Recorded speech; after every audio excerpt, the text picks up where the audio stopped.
Hello, my friends, and welcome back from vacation. Today, for your art lesson, you will need a Sharpie will work really good for this if you have it. If you don't have it, something like a black crayon or a black colored pencil would also work equally well. I'm going to use a Sharpie just because it shows up a little bit better on camera.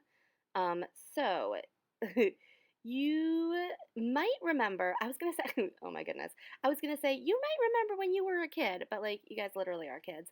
So maybe you make things like this at home already, but I remember when I was a kid, this was a really, like, popular, not popular, but a really, kind of like common activity for me is to make these kind of like they're basically abstract art, which means art that is non-representational.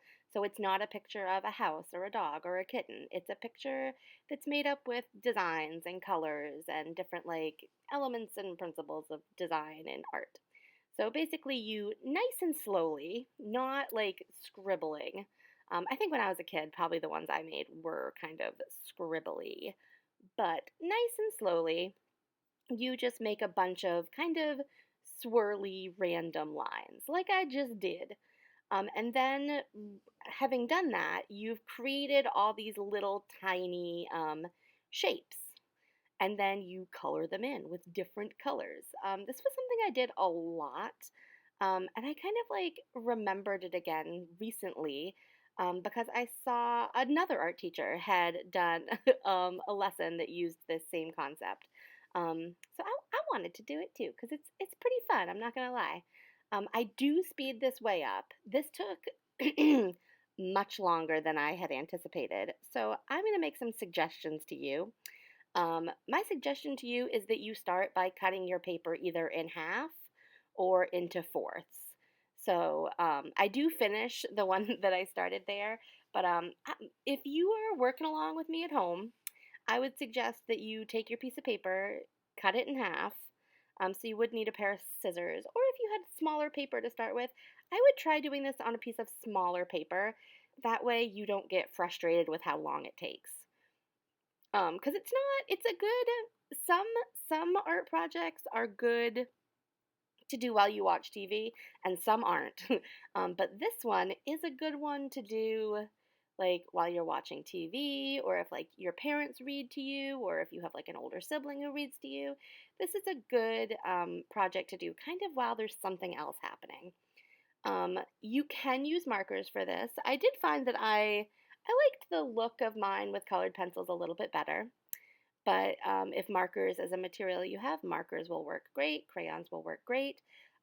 So basically, you just make a bunch of kind of squiggly, curvy lines. You want to make sure that your line doesn't end out in the middle of nowhere. You want to close all your shapes off. So when you kind of come to the end of your squiggly line, make sure that it meets another line. That way you have all little contained spaces. So I would say that your target for this lesson is really a craftsmanship skill building, especially if you are a younger friend. I would say if you're a younger friend. So if you're in kindergarten, first grade, even second grade, probably the big skill takeaway for this lesson will be coloring in spaces neatly. So you saw just there, if you were watching, that I trace around the shape first and then I color it in. If you were in third or fourth grade, and you like are very proficient with your coloring skills, I would say that the target then kind of becomes like a slightly higher level target, and you're thinking more about your color choices. Younger friends will think about color choices too, but for older friends, you're thinking about it probably a little bit more. Thinking about what colors look good next to each other, what colors where you like the combination, or you found that you didn't like the combination. That's kind of the skill and concept that you're then starting to learn about. So when I make mine, um, usually I take one color and I color in a bunch of small shapes.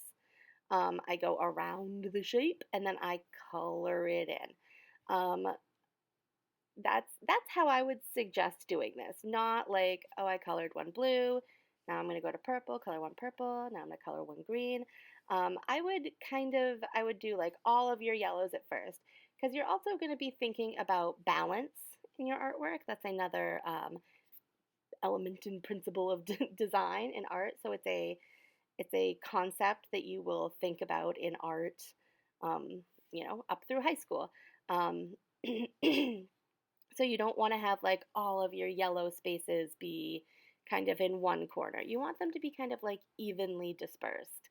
Think about like a chocolate chip cookie. When you eat a chocolate chip cookie, do you want all of the chocolate chips in one bite?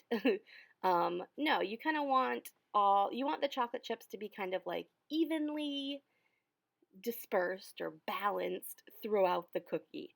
Um, right? It would just be like eating a piece of chocolate and then eating a plain cookie if you did it the other way. Okay, so this is very sped up. This took me, I like me as an adult, I would say that doing a full sized one of these, it might have taken me like an hour. It took me a lot longer than I anticipated, which is why I would highly suggest that you start with a piece of paper that's cut in half, or be okay with not finishing it in one sitting. I think if I had not been filming this, I would not have finished it in one sitting. I would have, I would have done it for 10 minutes while I, watch a YouTube video, and then I would have done something else, and come back to it at a certain point in time, which is a perfectly acceptable way to work. I would encourage you to work like that when it makes sense. Don't feel like you have to do a project start to finish, right? Think of it more like it's like, reading a chapter book, right? You don't read a chapter book in one sitting. Read a couple chapters, you go about the rest of your day, and you come back to it at some point if you enjoyed doing it. This can be something that you work on longer, or that you don't finish at all if it's not something that you're enjoying. I will say it was very satisfying to get it finished. I really like the way it looks. I remember because I made these a lot as a kid. Like I feel like every like school notebook I had, I like kind of like did this on the front of it. They probably didn't look as good as the one I made as an adult, but I just enjoyed making them. Probably I did this a lot during class when I shouldn't have been doing it. But I always thought it would be really fun to make like a big like poster sized one. I don't think I ever did that, and it would take so long. Oh my goodness. Um, but it's pretty fun. I really enjoyed making this. I hope you enjoy making it. Hopefully you've gotten started and you have your either black crayon, black colored pencil, or Sharpie, and you've drawn some cool squiggly lines, and now you're coloring in your shapes. That's kind of all there is to it. Abstract art, which this would be abstract art, is interesting because I think a lot of us look at it and think, "Oh wow, that looks really simple," or "That looks like what is it supposed to be?" The answer is different for different pieces of artwork. Sometimes there's a really specific meaning, and sometimes it's more, about what the viewer brings to it. So when you look at this piece of artwork that I've made, you might have a different experience of it than someone else does. When you make your own, when you show it to your parents or your siblings, they might have a different kind of experience, and it might make them think of different things than it makes another person think of. And that's perfectly acceptable. I like that. And sometimes it's really just about the design. Um, and this, for us, that's probably kind of what this is. There's no like specific bigger meaning to this for me. It's just kind of fun to make, which is also I think a good thing, right? It's kind of like those like kind of like adult coloring books that are like like kind of like very intricate designs that you color in. Like, do those qualify as art? Probably not, but they're very fun to make and they're very fun to do, and that's also good. Okay, my friends, there's like 30 more seconds left in this video, and I've got nothing left to say. I've been rambling for a while. So if you're still listening, have a wonderful rest of your day. Bye.